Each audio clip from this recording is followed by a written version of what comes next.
las pinturas más famosas de Leonardo da Vinci. En este video veremos los cuadros más famosos de Da Vinci, el cual fue el artista renacentista más famoso de toda la historia del arte.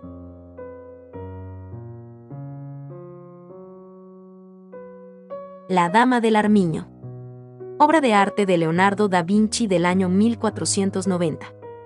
Leonardo hace aquí un retrato de Cecilia Gallerani, la amante de Ludovico Sforza, que era el poderoso duque de Milán y además protector y mecenas del artista.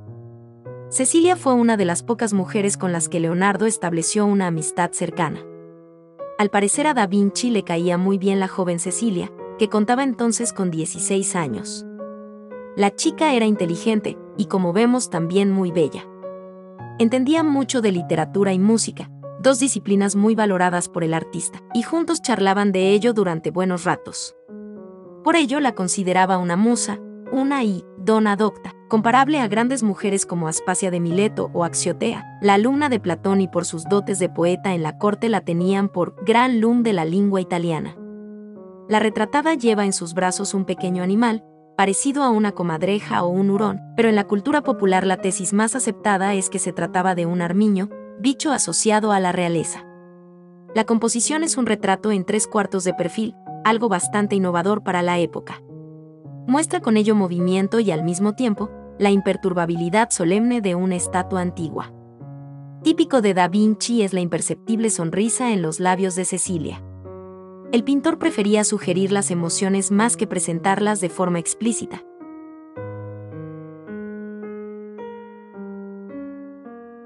La Belle Ferronniere. Obra de arte de Leonardo da Vinci del año 1495.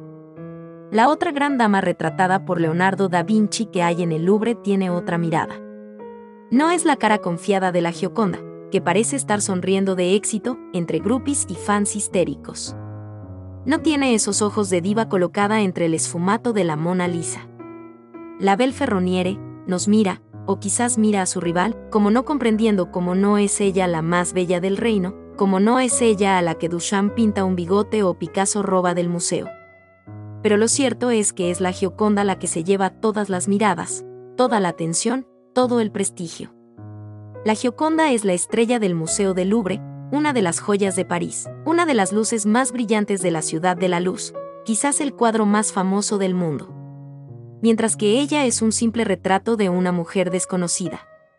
Incluso el nombre que le atribuyen popularmente, Ferronniere, viene de que ser considerada una más de las amantes del rey Francisco y de Francia aún estando casada con un ferretero que, lejos de tolerar la conducta de su mujer y su monarca, se vengó de la forma más espeluznante, contrayendo la sífilis y contagiando a los adúlteros. Es por ello que mientras la Gioconda era misterio, ella era una sifilítica. De hecho, las sifilíticas francesas empezaron a llevar la joya de la frente de la Belle Ferronniere para ocultar sus lesiones. Pero ella espera, año a año, siglo a siglo. Con esa mirada, con esa boca que también parece esbozar una sonrisa. La historia del arte pondrá las cosas en su lugar y algún día ella será la estrella, porque lo merece.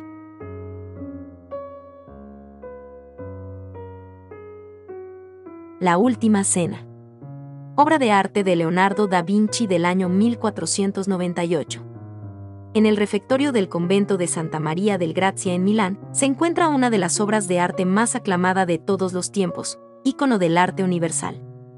El momento elegido por el artista es el más dramático del episodio evangélico, el momento en que Cristo pronuncia la frase, «Uno de vosotros me traicionará». Parten de estas palabras aquello que Leonardo llamaría, «i moti del ánimo», que significa los movimientos del alma, es decir, el motivo por el cual los personajes son capaces de adquirir vida y conseguir un alto nivel de emotividad, dramatismo en sus expresiones. Las palabras de Jesús resuenan en la sala y provocan toda una serie de reacciones por parte de los apóstoles que, gracias al genio de Leonardo, consiguen, plasmadas en el muro, transmitir todo el impacto del momento como una especie de acústica óptica y dinámica capaz de trascender la materia y emitir emoción.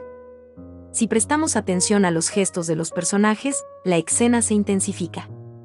Los apóstoles se miran unos a otros sin saber a quién se refiere Jesús. Sus gestos son de estupor y asombro. Está quien se alza ante la incredulidad de las palabras de Cristo, quien se acerca, quien se horroriza o quien se retrae como Judas, sintiéndose en evidencia. Esta secuencia de gestos y expresiones confieren acción y vida a la escena, cuya vehemencia aumenta con la expresión de un Jesús que aparece dolido, lleno de piedad y resignación. El alto grado de conmoción en la obra de Leonardo viene precisamente de la decisión por parte del artista de no generalizar la representación de los personajes en un solo estilo, sino de dotar a cada uno de ellos de rasgos físicos y psicológicos propios. Su interés es casi más humano que religioso, estudiar la diversidad de los estados anímicos, desde la sorpresa a la ira o la duda, que contrastan con la ya citada tranquilidad de Cristo. En una sola escena, Leonardo condensa una variedad de actitudes, movimientos, expresiones y significados. La representación de las figuras en grupos de 3 no es el único elemento de una trama que enlaza una gran variedad de contenidos. Cada grupo de apóstoles es un microrrelato. Se puede detectar también una referencia a la forma circular que Leonardo tanto amaba, según el propulsora de la vida y creadora de armonía. Cristo presenta además un esquema triangular que contrasta y sobresale de la horizontalidad de la mesa. Las figuras imponen por su monumentalidad. Leonardo da Vinci consigue un efecto de profundidad increíble a través de la disposición en perspectiva de elementos como el pavimento, las paredes, el techo a casetones y los tapices, creando líneas de fuga que nos conducen hacia el fondo. De esta manera, la obra se presenta como una continuidad ilusoria al espacio real del refectorio. La realiza al fresco, técnica utilizada habitualmente para este tipo de trabajos, debido a la rapidez e imposibilidad de retoques. Pero Leonardo buscó nuevas opciones que le permitieran un trabajo más sosegado y con posibilidad de retoques. Optó por una técnica que consistía en utilizar una combinación de óleo y témpera, lo cual le permitiría retocar la pintura infinitamente. Pero esta técnica muy pronto demostró su poca adaptación a la superficie. Además, la alta humedad del refectorio terminó escamando partes de la pintura. El pigmento no había quedado bien fijado al muro y se fue perdiendo poco a poco. En 1943, en el contexto de la Segunda Guerra Mundial, los aliados bombardearon Milán y una bomba cayó directamente sobre Santa María del Grazia. La iglesia quedó casi completamente destrozada, el claustro se derrumbó y la mayoría de las paredes y una gran parte del techo del refectorio quedaron aplastados. Cuando los trabajadores retiraron los escombros, para su sorpresa, la última cena estaba casi intacta. Esta suerte de milagro fue posible debido a que, ante la inminencia del bombardeo, muchos se ocuparon de reforzar y proteger con andamios y bolsas de arena esta parte de la iglesia. Sea como fuere, gracias a ellos podemos aún ser testigos de una de las obras de belleza atemporal con más aura mistérica y maestría de la historia del arte.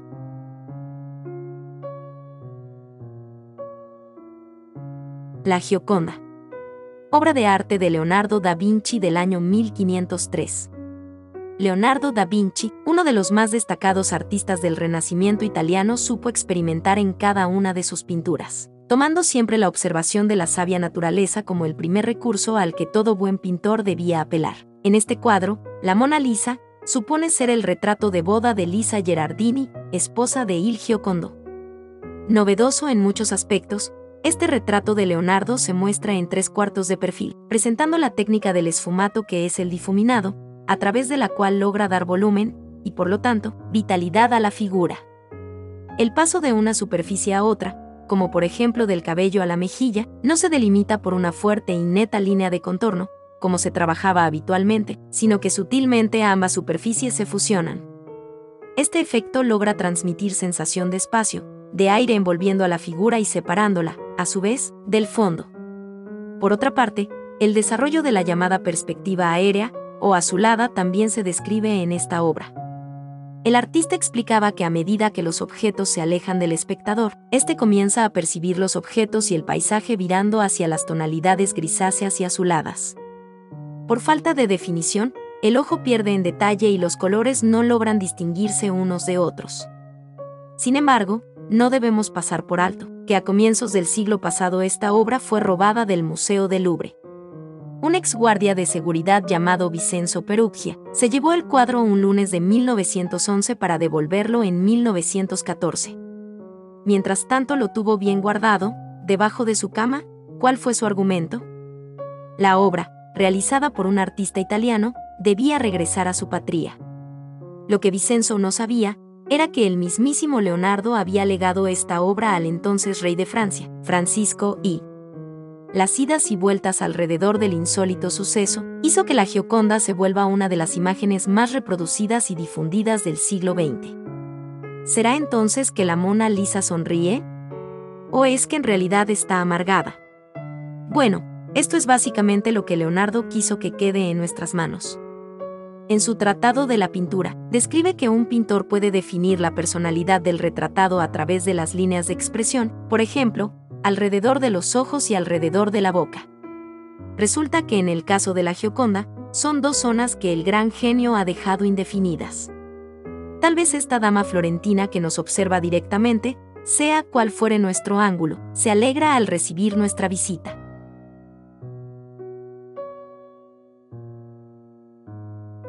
Espero que te haya gustado el video. Si es así, por favor regálanos un like y tu suscripción para que así el mundo del arte en YouTube siga creciendo.